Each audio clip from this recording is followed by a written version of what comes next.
Hello friends, welcome back to my channel. আজ আরও একটা নতুন ভিডিও নিয়ে তোমাদের কাছে আসলাম।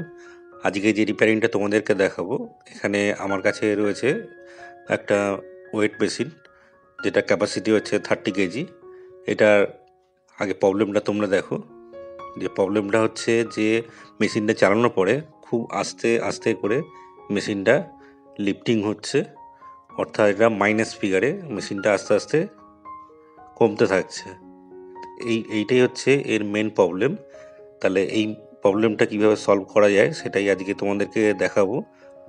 তাহলে তোমরা সাথে থাকো আর ভিডিওটা দেখতে থাকো। আর যদি ভিডিওটা ভালো লাগে তো একটা লাইক করে দিও। আর নতুন বন্ধুরা, তোমরা যারা আমার চ্যানেল নতুন বা এই ভিডিওটা প্রথম দেখছো, চ্যানেলটিকে সাবস্ক্রাইব করে দিও যাতে আমার আরও ভিডিও দেখতে পারো।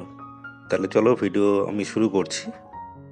ওয়েট মেশিনের এই প্রবলেমটা বেশিরভাগ ক্ষেত্রেই লোড সেল বা সেন্সারের থেকে আসে।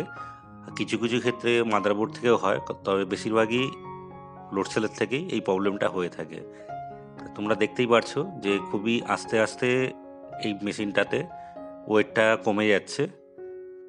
যেহেতু এই প্রবলেমটা লোড সেল থেকে হয়, তাই সবার আগে আমি কি করব, একটা লোড সেল এখানে আগে লাগিয়ে দেখব যে এই প্রবলেমটা আমার সলভ হয়েছে কিনা।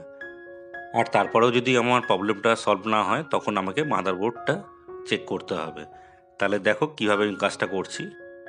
আমি এখানে মেশিনটাকে খুলে নিয়েছি। এইটা হচ্ছে মেশিনটার ভেতরটা, যেখানে সেন্সারটা লাগানো আছে। এই সেন্সার, এটা হচ্ছে সেন্সার বা লোড সেল, যেটাই আমরা বলি না কেন, এইটাই হচ্ছে মাদারবোর্ডের সঙ্গে কানেক্ট করা থাকে।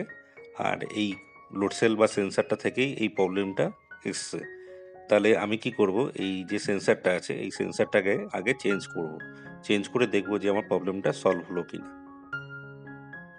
এখানে এই সেন্সারটাকে খুলতে গেলে 5 নাম্বার যে অ্যালান কি রয়েছে, এই অ্যালান কি দিয়েই এই সেন্সারটাকে খুলতে হবে। এর উপরে হচ্ছে দুটো বোল্ট আছে আর এর নিচের দিকে দুটো বোল্ট লাগানো আছে। এই 4টে বোল্ট খুললে এই সেন্সারটা ওপেন হয়ে যাবে। তাহলে আমি একটা কাজ করছি, এই 4টে বোল্ট আগে খুলে নিচ্ছি। এখানে আমার অ্যালান বোল্টগুলো খোলা হয়ে গেছে। এখানে এই হচ্ছে যে সেন্সারটা লাগানো ছিল, এই হচ্ছে সেন্সার, এইটাই আমি খুলে নিয়েছি। এরপর কি করব, এর জায়গায় একটা নতুন সেন্সার লাগিয়ে দেখব যে আমার প্রবলেমটা সলভ হয়েছে কিনা। আর এটা হচ্ছে নতুন সেন্সার, তোমরা দেখতেই পারছো যে এটা পুরো একদম নিউ সেন্সার। আর এই সেন্সারটাকে এখানে যেরকম ছিল পুরনো সেন্সারটা, সেইভাবে এটা এখানে সেট করে দেবো। সেট করার পরে দেখে নেব যে আমার প্রবলেমটা সলভ হয়েছে কিনা। তাহলে আমি এই নতুন সেন্সারটাকে আগে লাগিয়ে নিই। এখানে আমি নতুন সেন্সারটাকে সেট করে দিয়েছি। এখানে আমার পুরো নতুন সেন্সার সেট হয়ে গেছে। এই হচ্ছে নতুন সেন্সার। এর কানেকশানগুলো আমি করে দিয়েছি। এখানে ব্ল্যাক, রেড, হোয়াইট, গ্রিন যে কানেকশান হয়, সেই কানেকশানটাও আমি এখানে করে দিয়েছি। তোমরা দেখতেই পারছো এখানে কালার ওয়াইজ যে কানেকশান হয় সেভাবে আমি করে দিয়েছি এখানে।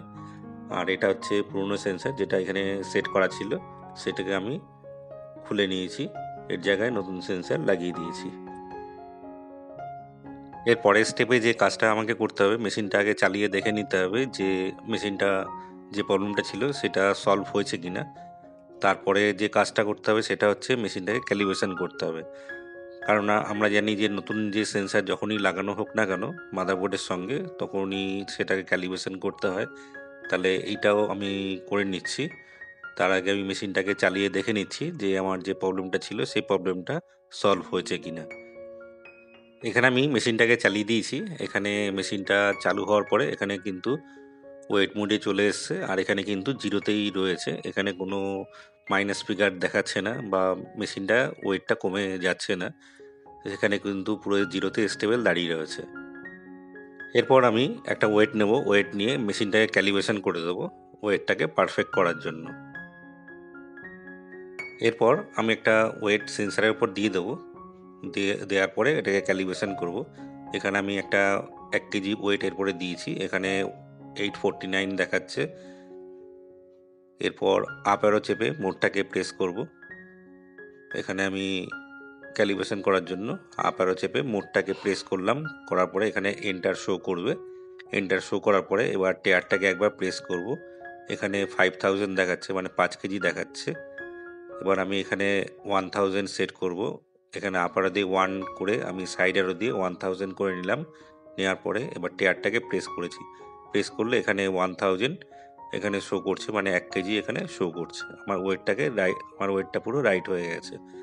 এখানে আমি আরও একটা 500 গ্রাম দিয়ে দিলাম, আরও একটা 200 গ্রাম দিয়ে দিলাম। এখানে কিন্তু আমার ওয়েট কিন্তু মিলে যাচ্ছে, এখানে কিন্তু আমার আর কোনো সমস্যা নেই। এখানে আমার সেন্সারটা ক্যালিব্রেশন করা হয়ে গেছে।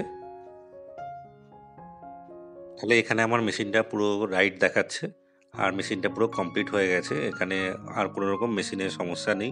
যে প্রবলেমটা ছিল সেই প্রবলেমটা কিন্তু আমার পুরোপুরি সলভ হয়ে গেছে। বন্ধুরা, তাহলে এই হচ্ছে আজকে রিপেয়ারিং যা তোমাদেরকে শেয়ার করলাম। আশা করি তোমাদের নিশ্চয়ই ভালো লেগেছে। আর যদি ভিডিওটা ভালো লাগে একটা লাইক করে দিও। আর নতুন বন্ধুরা তোমরা যারা আমার চ্যানেল নতুন, তাহলে চ্যানেলটিকে সাবস্ক্রাইব করে দিও। তাহলে আজকের মতন ভিডিওটা এখানে শেষ করছি। দেখা হচ্ছে পরের ভিডিওতে। তোমরা অবশ্যই আমার সাথে থেকো আর ভিডিওগুলো দেখো। আশা করি এখান থেকে অনেক কিছু জানতে ও শিখতে পারবে। তাহলে আজকের মতন এখানেই শেষ করছি।